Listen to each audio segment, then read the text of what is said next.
Selamat datang di MOOC Universitas Erlangga. Pada kali ini kita akan membahas terkait dengan materi analisis regresi logistik bersama saya, Okta Sindu Hartadinata. Tujuan yang akan kita pelajari di dalam analisis regresi logistik ini adalah yang pertama, memahami konsep dasar analisis regresi logistik, dan yang kedua yaitu aplikasi kasus analisis regresi logistik dengan software SPSS. Pengertian dari analisis regresi logistik sendiri adalah bentuk khusus dari regresi yang variabel dependennya berskala dikotomi. Jadi data nominal dua kategori atau kita kenal umumnya adalah data biner.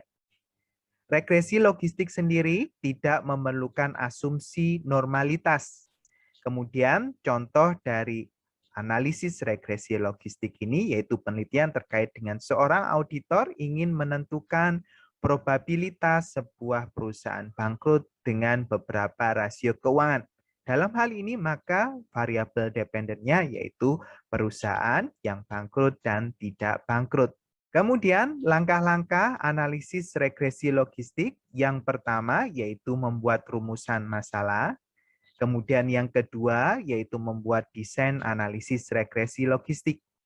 Dalam hal ini, pemilihan variabel pada regresi logistik, variabel independen dapat berupa data campuran. Dalam hal ini dapat berupa data metrik dan data non-metrik.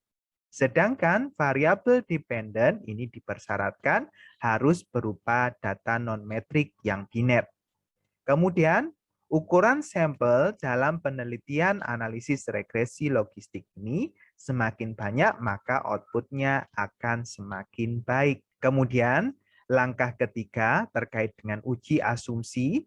Pada regresi logistik ini tidak ada uji asumsi, sehingga langsung ke langkah yang keempat, yaitu mengestimasi model dan uji kesesuaian model, goodness of fit.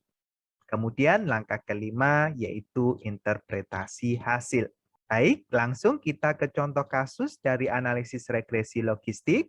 Dalam hal ini, peneliti ingin menganalisis pengaruh variabel kepemilikan manajerial, kebijakan hutang, ukuran perusahaan, profitabilitas, kepemilikan aset tetap, tingkat pertumbuhan, kualitas audit, tata kelola, dan arus kas terhadap tingkat agresivitas kebijakan pajak, tax aggressiveness dengan proksi DDBT atau Desai Dharmapala Book Tax Difference. Dengan sampel perusahaan manufaktur yang terdaftar di Bursa Efek Indonesia tahun 2008 sampai 2009. Pada tahun itu ada kebijakan perpajakan terkait dengan PPh Badan, ada penurunan tarif. Nah, jadi data sampel yang ada berjumlah 192. Kemudian variabel tax aggressiveness dikelompokkan dengan menggunakan nilai MEAN. Nilai DDBT yang di bawah MEAN diberi 0, yang memiliki maksud tingkat agresivitas kebijakan pajak rendah, sedangkan nilai DDBT yang di atas MEAN diberi 1, yang memiliki maksud tingkat agresivitas kebijakan pajak tinggi. Data dimasukkan ke dalam software SPSS, kemudian dianalis, kemudian kita pilih regression, kemudian binary logistik.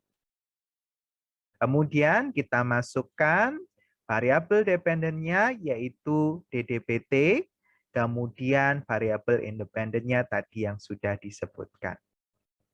Kemudian di option kita centang, kita beri tick mark untuk Hosmer-Limso goodness of fit. Ini untuk menguji kesesuaian model.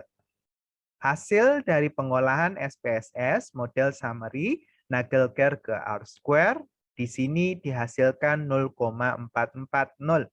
Hal ini berarti pengaruh variabel independen terhadap variabel dependen adalah 44%. Dan ini fit untuk dianalisis. Kemudian hasil dari Hosmer and Limso test menghasilkan signifikasi 0,079. Nah, hal ini berarti di atas 0,05 yang berarti model fit untuk dianalisis.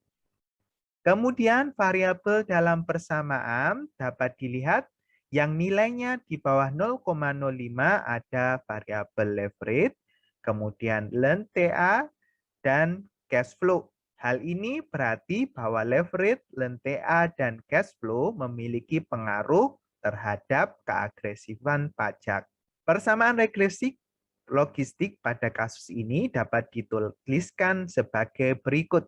Jadi ln terkait dengan probabilitas perusahaan agresif dalam perpajakannya, yaitu sama dengan min 1,802 plus 0,383 ms dikurangkan 3,475 leverage, kemudian min 1,15 ln TA plus 0,106 ROA min 0,225 PPE plus 0,042 growth min 0,114 audit plus 0,494 CG plus 1398 CF.